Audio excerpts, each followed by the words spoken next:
Dizem que toda escolha tem um preço. Quando eu decido ir para o lado esquerdo, eu deixo o que está do lado direito, ou seja, a escolha está em meu poder e eu tenho que me responsabilizar por isso. A gente conversa sobre esse assunto com o psicanalista Jonatas Liache. Tudo bem, Liache? Tudo bem, Elaine? Bom, as pessoas às vezes dizem, mas eu não tive escolha. As pessoas sempre têm escolha? Sempre, absolutamente. Tem um cálculo aí que diz que, na média, todos os dias, uma pessoa como você e eu, mais ou menos, fazemos de 2.000 a 2.300 escolhas. Uau! Desde escolher a cor da meia, a roupa, o caminho que vai para o trabalho, se vai subir a escada primeiro com o pé direito ou com o pé esquerdo. Essas coisas que são praticamente mecânicas, automáticas, mas que você acaba decidindo de uma certa forma. As palavras que você escolhe, o pensamento que você faz, você acaba processando isso como escolha. Tudo é escolha. Não tem como você fugir desse nível de escolhas no seu dia a dia. A grande graça e alegria disso é que você é livre, né? Você tem essa liberdade para poder escolher. Desde que você não infrinja determinadas leis ou limites impostos, você é totalmente livre para escolher.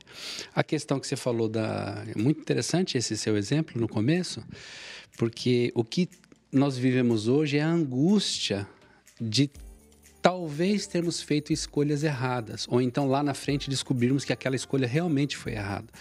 Então a angústia é que nos aflige. Porque toda vez que eu escolho uma coisa, eu automaticamente estou deixando de escolher outra. Então, o que me angustia muitas vezes nem é ter feito uma escolha porque eu tinha que fazer, mas será que eu fiz a escolha certa? Essa é o grande drama. Ontem eu entrevistei a professora de yoga, Ana Rose, e a gente estava falando sobre escolher cuidar da mente, escolher cuidar da saúde. E aí tem muita gente que às vezes diz assim, nossa, mas eu não consigo me concentrar para começar a meditar, eu não consigo sair de casa para fazer uma caminhadinha só para dar uma relaxada. São escolhas realmente, né? Talvez não seja fácil tomar essa decisão. Uhum. Eu acho que assim, o Dr. Augusto Cury desenvolveu uma ideia, uma tese aí que ele chama de SPA, ou Síndrome do Pensamento Acelerado. Nós vivemos do século XIX, final do século XIX até agora, século XXI, estamos sujeitos, pressionados a formas, multiplicidade de coisas, de objetos, de roupas, enfim, de tudo que nos cerca em termos de consumo para a gente fazer escolhas, né? Então, a gente está sempre pensando, e essa síndrome, esse pensamento acelerado é o que causa mais estresse hoje em dia. Pessoas cansadas, esquecidas, porque está pensando demais, é muita coisa. Então, a gente vive assim, a gente tem muitas opções hoje.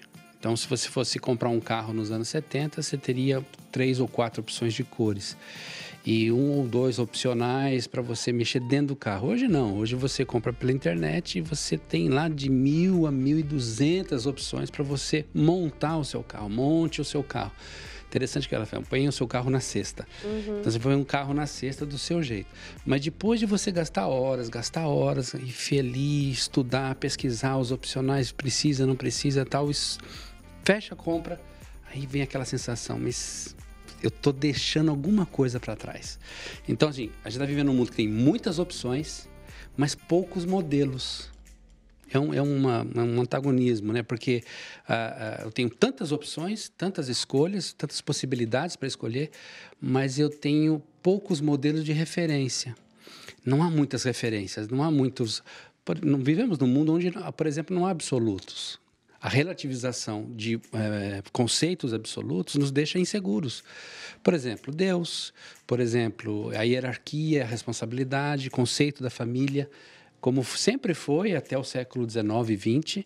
E aí, quando você desloca o pai de cima dessa cadeia de responsabilidade, o psicanalista George Forbes, ele diz que vivíamos num mundo verticalizado, onde havia uma hierarquia e uma cadeia de sequência e responsabilidades.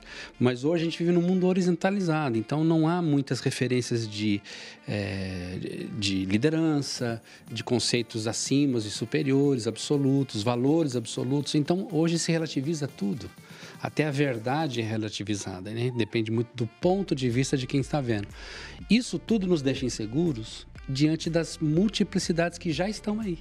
Então, se eu tenho poucas referências, os muitos modelos, as muitas opções que eu tenho, as muitas possibilidades que eu tenho, vão me deixar angustiados, elas vão me pressionar, me fazendo sentir que talvez eu esteja fazendo escolhas erradas.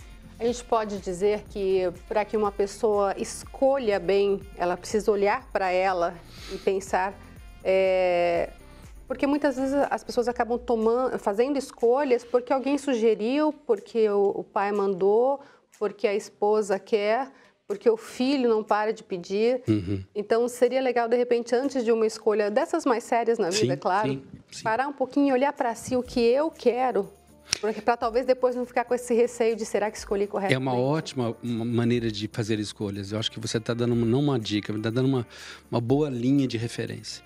Agora, eu sempre digo para os meus pacientes o seguinte: ninguém deve tomar decisão, qualquer que seja, muito menos as mais importantes, como você falou, sem estar resolvido. E resolvido não é em relação àquela questão que você está demandado para tomar a decisão.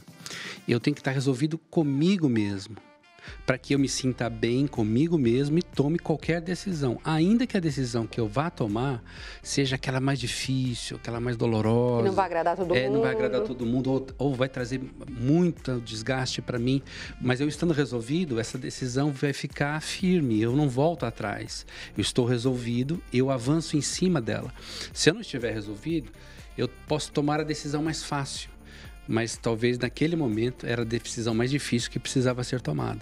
Porque eu não quero desgaste, eu não tô bem, então eu prefiro alguma coisa mais confortável.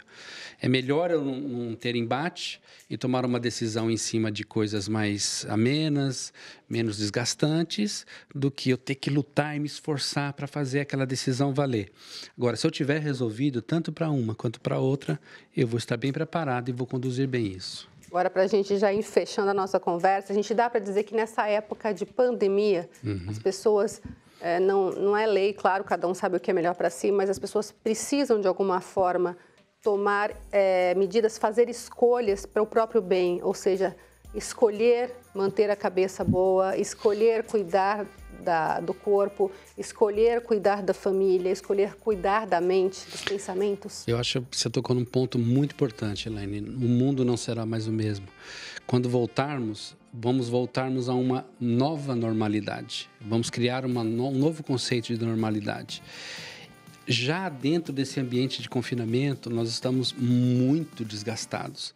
Então, a família que praticamente se reunia debaixo de uma agenda assim de uma hora está um, outra hora está outro, e de repente estão obrigados a enfrentarem um ao outro no dia a dia, esbarrarem no corredor, e todo mundo de pijama, aquela coisa meio louca. Então você vai enfrentar situações novas e vai ter desgastes.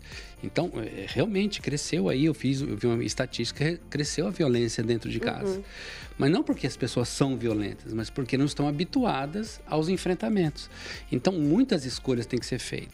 A partir desse confinamento, o que nós vamos ter que fazer? Nós vamos ter que nos adequar a uma nova normalidade. Ainda não sabemos qual vai ser. Mas, de qualquer forma, você bem disse, a gente vai ter que saber fazer escolhas novas, porque o mundo que está aí pela frente não é um mundo tão capilarizado na sua graça, na sua maneira de viver, a socialização vai ser diferente, a gente vai ter alguns parâmetros mudados. A gente ainda precisa mais informações para ver para onde a gente vai. Mas, realmente, as escolhas, a partir de agora, teriam que ser mais suaves, eu diria. Nem mais precisas, mas mais suaves, mais tranquilas. Senão, a gente vai se cobrar muito. Aí vem o sentimento de culpa e aí é só aquele ciclo que vai alimentando o nosso mal-estar. Certo, muito obrigada, Tá bom. viu?